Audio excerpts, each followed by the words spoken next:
What is going on, everyone? My name is Andy. Welcome back to another FPL video. In this one, it's the Game Week 16 preview. So I'm going to go for a little bit of information we had from last night's Champions League games, talk about captaincy, free hit, and then answer some of your questions as well. So let's get into it. So I'm going to start by talking about the Champions League lineups and matches from last night and anything relevant to FPL. So for Liverpool, they got a penalty last night. Obviously, Salah wasn't in the squad. I don't think he's going to feature in Game Week 16. Then he's off to African Cup of Nations. And the penalty was taken by Szoboszlai and scored. And I think it was Wirtz that won it. So that's quite interesting. Szoboszlai is 6.6 million. Absolutely nailed in that team. Basically plays 90 minutes every single game. He's taken set pieces as well this season. And now he may be first choice penalty taker when Salah's not on the pitch. The only thing to mention is Isak wasn't on the pitch when the penalty was won. Now, when I was guessing who the penalty taker might be during African Cup of Nations, my money was on Isak.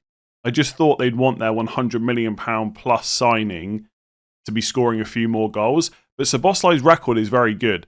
I looked them up, right? So Isak has scored 19 and missed 6. So he's 19 from 25. Szoboszlai has scored 20, only missed 1.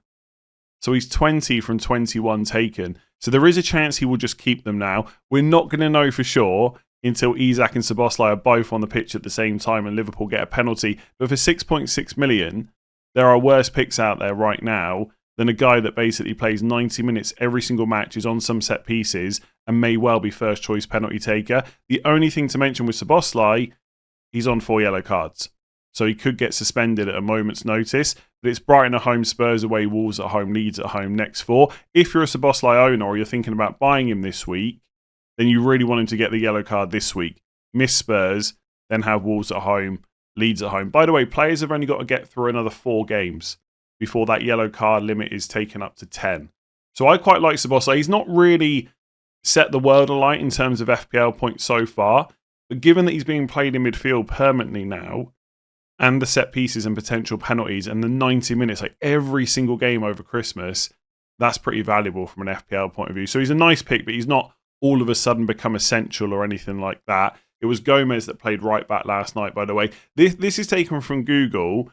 They've got Szoboszlai in midfield, Curtis Jones right wing. Presumably it was actually Szoboszlai. I didn't get to watch the match. I was just tracking what went on. And it was Ekitike and Isak, because Gakpo's actually injured for a few weeks. So if you've got Gakpo, he's a definite sell. And it looks like Ekitike and Isak are probably going to play together. I wouldn't be surprised if it was more of a kind of 4-4-2 setup. So if you want to take a punt on Ekitike or Isak, that could work as well. I still think they're quite a lot of money for not guaranteed minutes. I mean, Isak was still taken off before the 90th, for example. And in terms of defensive performance, they went away and they got a clean sheet.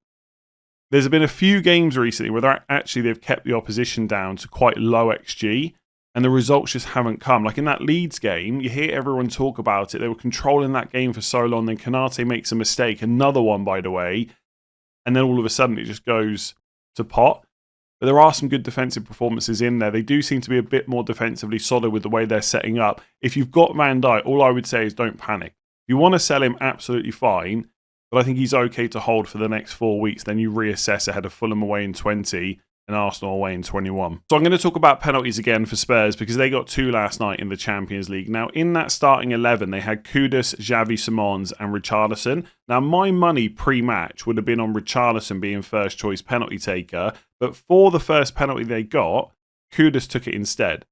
So maybe we can take from that Kudus is ahead of Richarlison. For the second penalty, Richarlison was off the pitch, so was Kudus, and Xavi Simons took it. Worth noting, by the way, Muani was on the pitch and Xavi Simons took it ahead of him. So maybe we can say Kudus is ahead of Richarlison. I don't think we can say that Xavi definitely is, because Richarlison wasn't on the pitch. Does that mean that Kudus is now absolutely first choice penalty taker for Spurs? Possibly. I saw some Spurs fans after the game speculating that Romero wanted to take the second one. I mean, I don't know, if Romero was on penalties, that would be quite interesting for FPL, having a defender that takes them. But given that he was on the pitch the whole game, and they got 2 and he didn't take either, I'm not sure I'd be too worried about that. Either way, the fixtures aren't great. Forest away, Liverpool at home, Palace away, next 3. If you're going to go for Spurs attackers, you're probably waiting until 19-20 at the earliest. And Kudus' minutes are pretty good. And if you have penalties, that would make him a better option. But I don't know, there's something about, like, I can absolutely see Szoboszlai taking the next one. His record is so good for Liverpool. I wouldn't be surprised if Kudus and Richarlison were on the pitch for the next one and Richarlison took it. I just think there's something telling me it's a little bit more up in the air with Spurs.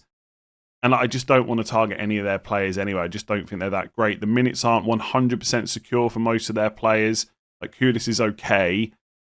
I don't know, wait till 19-20 and then come back to it, I think. So for Chelsea, the big news was that Cole Palmer wasn't in the squad at all for their Champions League game. And I don't think he trained properly before the game either. But Maresca did say that's all part of the plan for his rehab to get him back to full match fitness. So I wouldn't panic about him just yet. In terms of a transfer in for Palmer, I would just ignore it.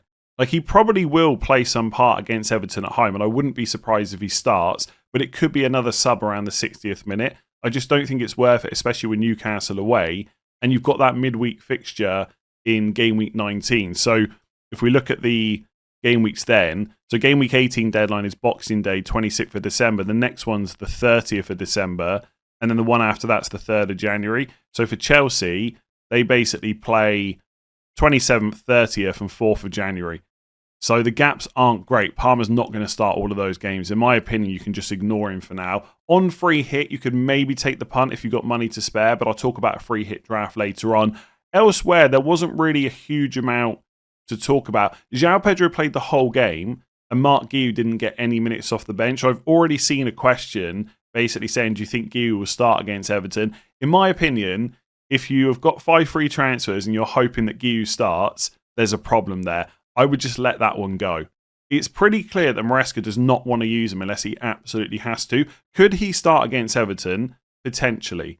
But there's surely things you can do with your transfers so that you don't have to start him. Maybe you're on bench boost and you don't want to upgrade that spot to downgrade it again. Maybe take the risk in that case.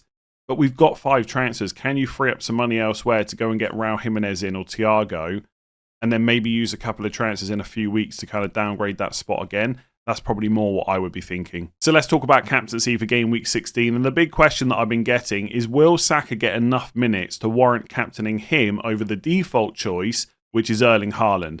Now, the answer at the moment is, I hope so, and I'm pretty confident he will.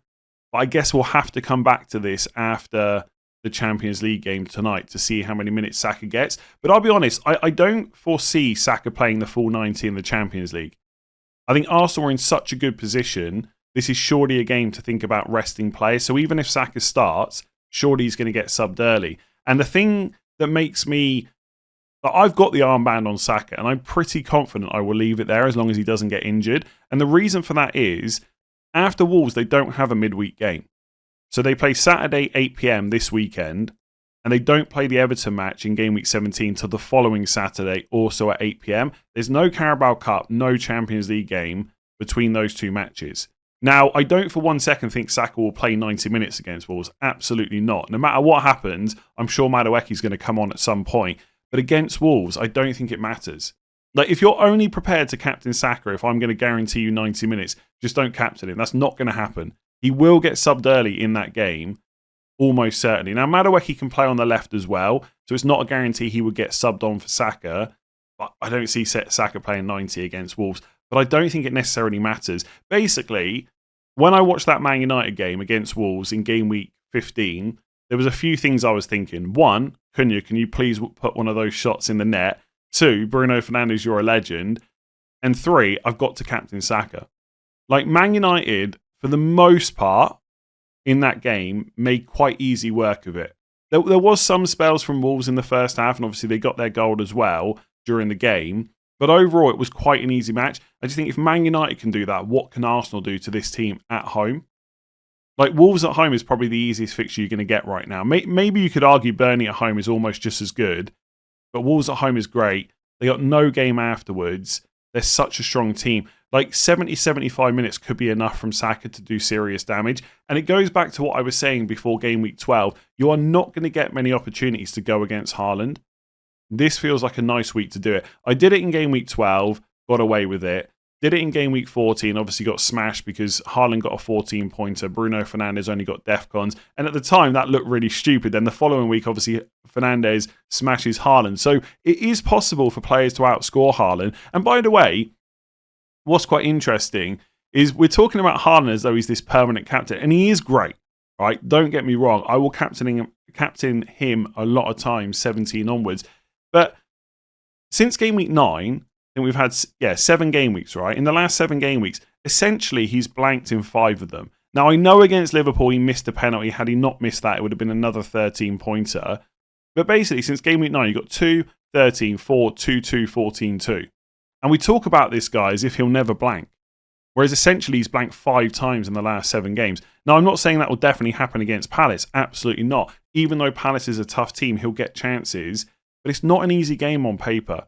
Like, Palace are sat in 4th place, 1.18 expected goals per 90 conceded, and it's away. For Wolves, it's 1.59 expected goals conceded per game, and Arsenal are at home. Like, I look at the game weeks after this, like where we might possibly want to go against Haaland, like West Ham at home, Forest away, Sunderland away. People are going to captain him, I think, every one of those game weeks. Like game week 19, maybe, like Bruno Fernandes plays Wolves at home again, but most people are not going to want to captain Bruno. So I think basically Haaland will be captained by the majority in all of these games.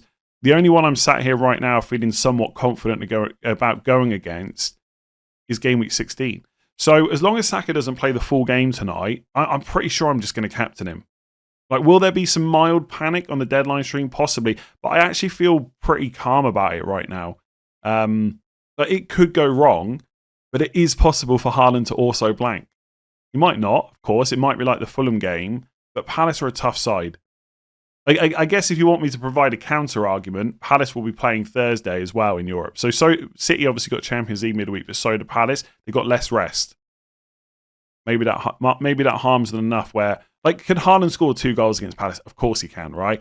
But I just think if you get the chance to captain a midfielder against a team like Wolves at home, one that's on penalties, etc., like there's a great chance. I know these are only small things, but there's a great chance of a clean sheet.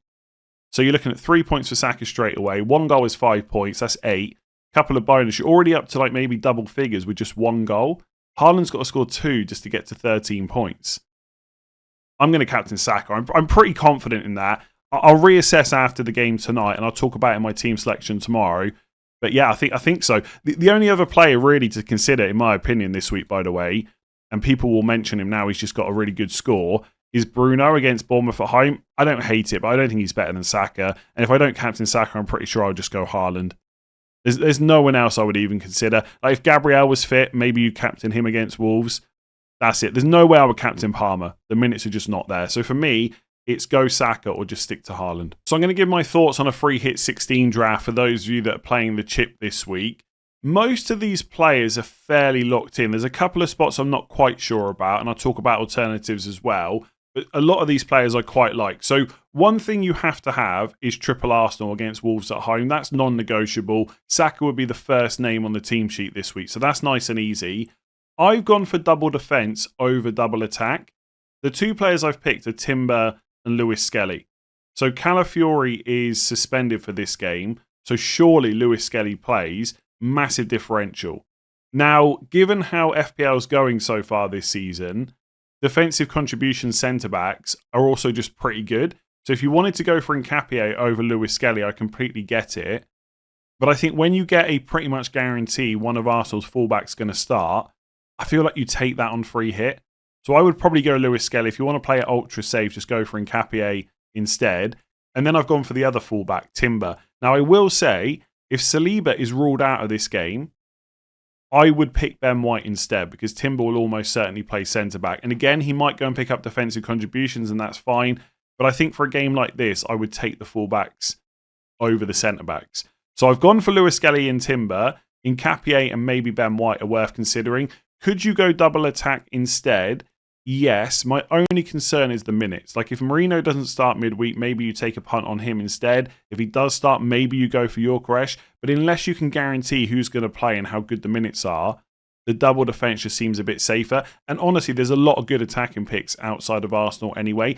Declan Rice, by the way, I mean, sure, if you want to put him on a free hit. The questions have started coming in quite a lot about Declan Rice again this week.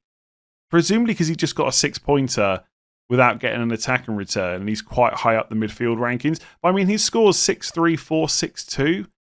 It's fine. He's consistent-ish, I guess. But it's not the kind of player I can get excited about on a free hit. Like, if you want to put him in long term, fine. I don't think there's any chance I would put Rice on a free hit. I don't think. So Timber, Lewis Skelly, Saka, can consider Nketiah and maybe Ben White as well. Dangu, Tara and Thiago would be absolute locks. They should both start against Leeds at home. Sharda is suspended. Yes, Dangu Utara goes to African Cup of Nations, but that's from game week 17 onwards. So unless Keith Andrews rocks up on Friday and tells us that Utara has gone early, he's going to play this game. And he's a massive differential. He would be an absolute lock for me. Fernandes, I would definitely have. You know what you're getting. He's going to play penalties, home fixture as well. Obviously going to be tougher than playing Wolves away, but it's not a terrible fixture. And I've also included Mbeumo, because you know he's going to play too. If you wanted to go slightly differential, you could go for Cunha, but the minutes are more secure with Mbeumo. Plus, a lot of people have been selling him. So I'd be tempted to go there because the ownership's a little bit lower now. And I would probably go against Foden. His ownership is massive. Crystal Palace away is not an easy fixture. I would much rather pick up these players with home games instead. Obviously, Foden is capable of getting 1 or 2 returns, maybe even more against Palace. But I think in this kind of game, I'd probably take him on. I don't think I would take Haaland on, though. And the reason for that is there's enough money to spend to buy him. I wouldn't trust Palmer's minutes. You can't go for Salah. Therefore, there's a lot of money to spend. If you wanted to go for Cole Palmer over Haaland, or you wanted to try and fit Palmer in instead of like Fernandes or Mbeumo, I get it.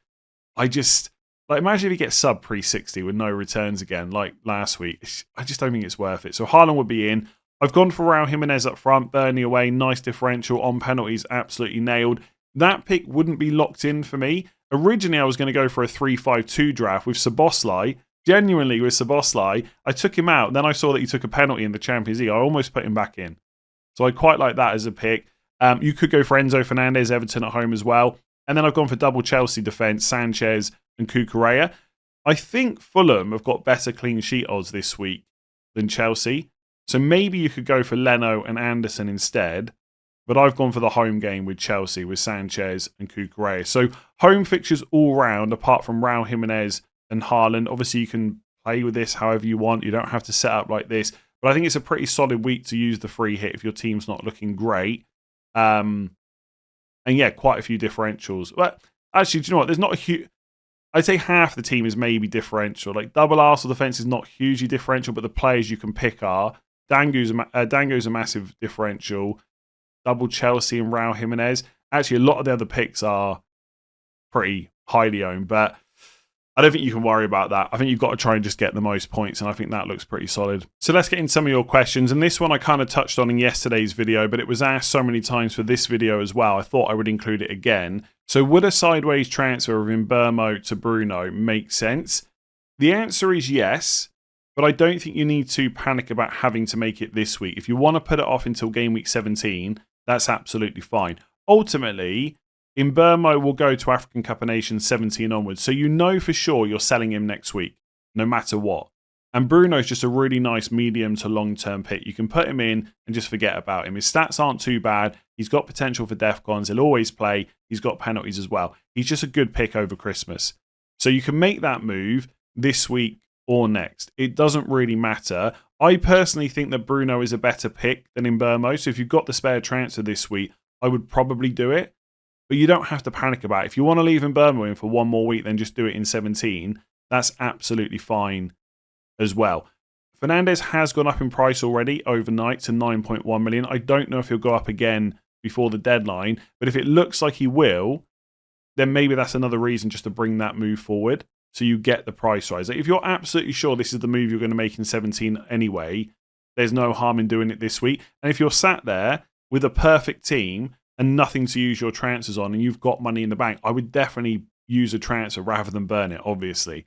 I'd much rather use one transfer on Mbeumo to Bruno, unless, of course, you're not sure you want Bruno next week. So if you know you're going to sell Mbeumo next week, but you don't know if you're going to buy Bruno, then obviously put the transfer off until game week 17. But I think it's just a pretty good move. Like, I can't see why anyone wouldn't want to do that if they've got the money next week. Like this week, like as much as I'm saying I think Bruno is a better pick, I mean, over the long term, in a one-game shootout, obviously Mbeumo can outscore him. And that could happen this week. But I think Bruno's just better overall. So, yeah, it makes a lot of sense. but you can absolutely just make it in 17 if you want to. So what are the best triple captain options left? Now remember, for your first half of the season chips, they've got to be used by game week 19. So you've got 4 game weeks left to use them. The only week where I don't think there's necessarily a great triple captain option is game week 18. So in 16, you got SAKA against Wolves at home. In 17, it's HAALAND against West Ham at home. And then in 19, it's Bruno against Wolves at home. Now, obviously, you've just seen Bruno get an 18-pointer against Wolves. So people might be a bit more interested in that as a triple captain than maybe they were previously. But personally, I think the best option is just HAALAND. I know I've just spoken about the fact he's essentially blanked 5 of the last 7 games. But West Ham at home on paper is still a great fixture.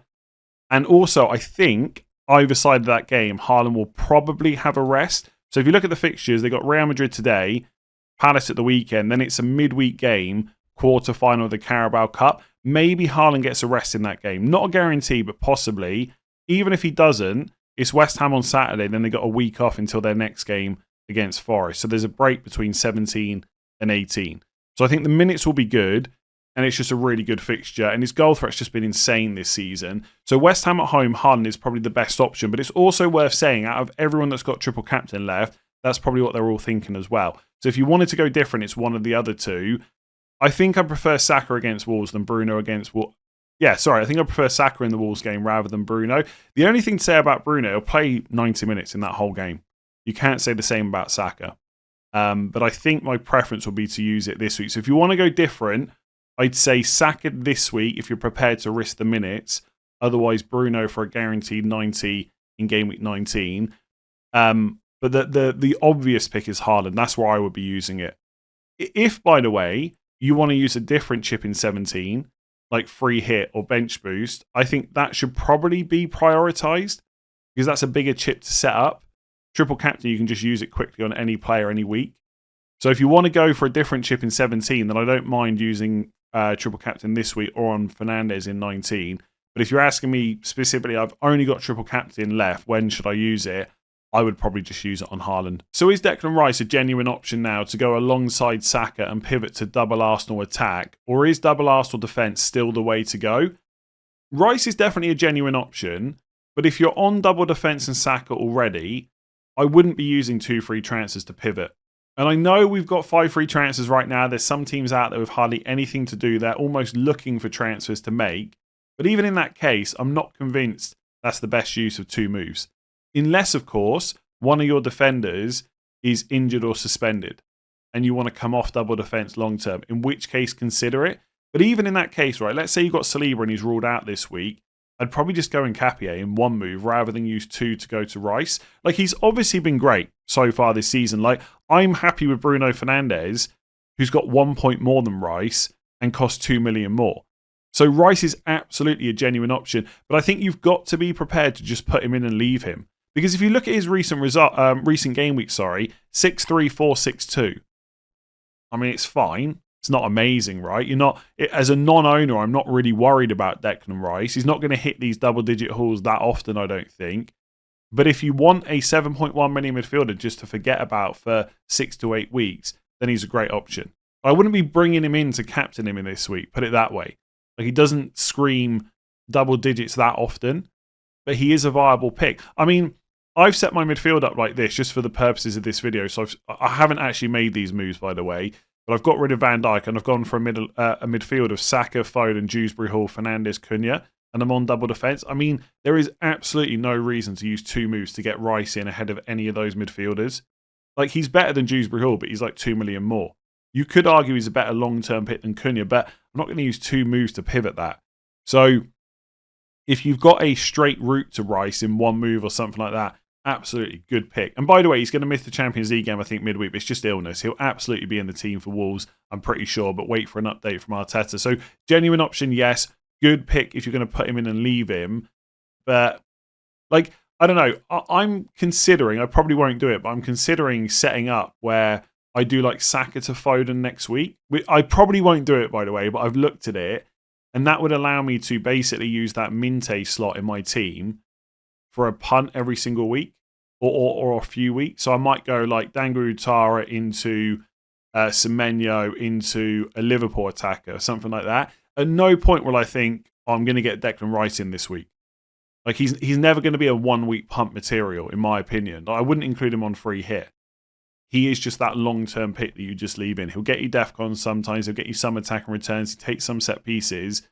And that's about it. I wouldn't use 2 moves to get him in most cases. So I didn't realise that was the last question I had for this video. So I'm going to leave it there. If you enjoyed it, make sure to give it a like and hit that subscribe button. We are now less than 20,000 subscribers away from 500k. So please do hit that button if you haven't done so already. I'll be back tomorrow in my team selection video. And let me tell you, it's going to be a bit of a mess. I'm still not quite sure what to do. I'm struggling with the Foden dilemma. He keeps rising in price. He's quite expensive now. I don't want to sell any of my players, but I've got to probably.